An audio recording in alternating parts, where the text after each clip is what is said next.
They heard his voice on the radio, 3 days after he was officially declared dead. The wind never stops in Antarctica. It doesn't howl like a storm, it whispers constantly, a low, endless sound that crawls into your mind and never leaves. On November 2, 2020, that wind watched silently as a 6-member scientific expedition moved across the white desert on tracked vehicles, tiny black dots against an infinite field of ice. Their mission was simple on paper: service an isolated weather station 320 kilometers from the nearest base.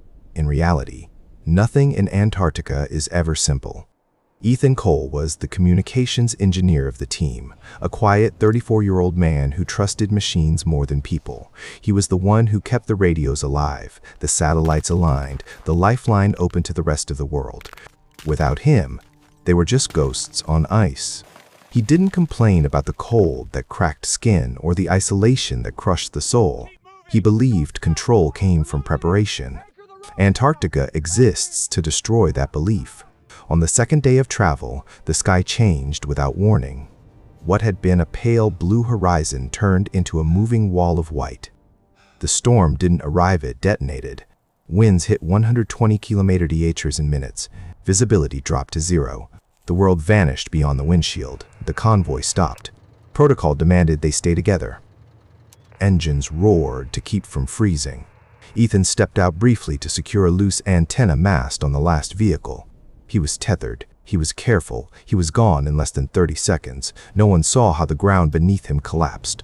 The snow bridged thin, ice hiding a deep crevasse gave way silently.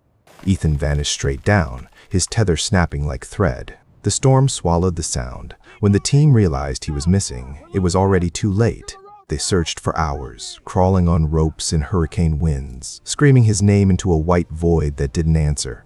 At last, the expedition leader made the call no one ever wants to make. Conditions were too dangerous. They marked the coordinates. They retreated. Ethan Cole was declared lost to Antarctica. Down in the crevasse, Ethan didn't know any of that. He woke up in darkness, pain screaming through his body. His helmet light was cracked but still glowing faintly, revealing walls of blue ice stretching endlessly above and below.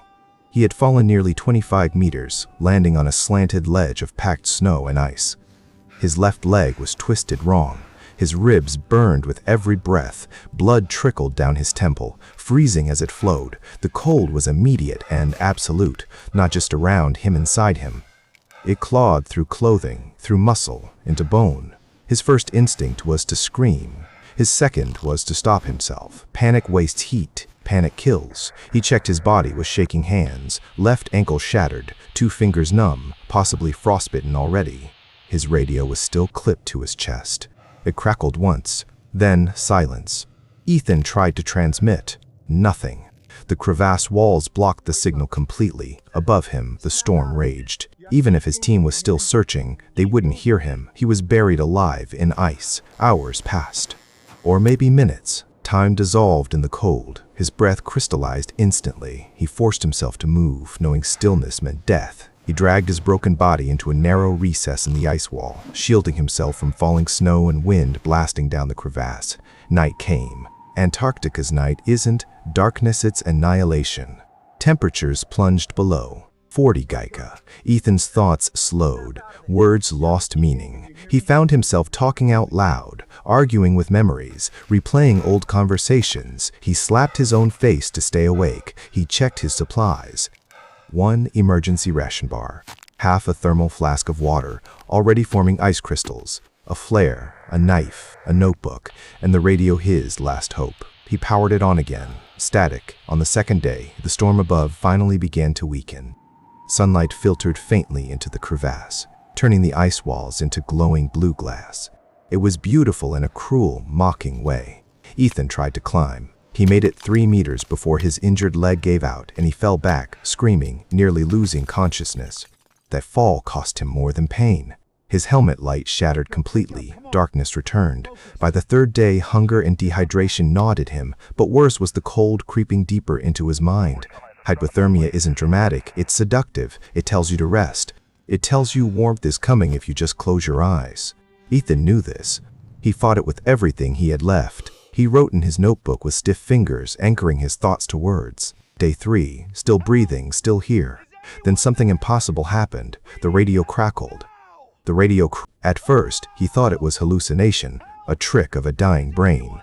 Then, a voice cut through the static, faint, distorted, but real. "Any station, repeat unknown signal," Ethan screamed into the mic, his voice breaking. "This is Ethan Cole! I'm alive! I'm in a crevasse!" "Please," static swallowed his words. Above the ice, 300 kilometers away, a technician froze mid-sentence. The signal was weak, impossible. Ethan Cole was marked dead, but the voice matched. They traced the signal. It blinked in and out like a dying heartbeat. But it was enough. A rescue team launched immediately. Down below, Ethan didn't know help was coming. The radio died again minutes later, its battery finally giving up. The hope it had given him was almost worse than nothing. His strength was gone. His fingers were blackening. His thoughts drifted uncontrollably. By the 5th day, Ethan stopped feeling the cold. That terrified him more than pain ever could. He lay curled in the ice, breathing shallowly, hallucinating warmth, sunlight, summer rain. He heard laughter. He felt hands on his shoulders. He stopped moving. The rescue helicopter reached the coordinates on the 6th day. The storm had shifted the ice field. The crevasse was partially hidden by fresh snow. Thermal cameras detected nothing. For hours they searched. One rescuer noticed something strange: an unnatural shadow deep in the ice, a shape that didn't belong. They lowered a camera. The feed showed a man-shaped form, barely moving. They descended on ropes, cutting anchors into the ice, racing against time. When they reached Ethan, his pulse was faint, almost gone. His core temperature was dangerously low. He looked less like a person than a frozen memory. They wrapped him, injected warm fluids, lifted him inch by inch toward the surface. Halfway up, the ice shifted violently. A massive crack echoed through the crevasse. The rope jerked hard. For a moment, everyone thought they'd lose him again. But they didn't. When Ethan opened his eyes in the medical tent, 7 days had passed since his fall. Doctors said it should have been impossible. His survival defied medical explanation. They amputated 2 fingers. His leg required multiple surgeries. His lungs were damaged permanently, but he lived. Months later, when he finally returned home, journalists asked him how he survived. What trick, what strength, what miracle saved him?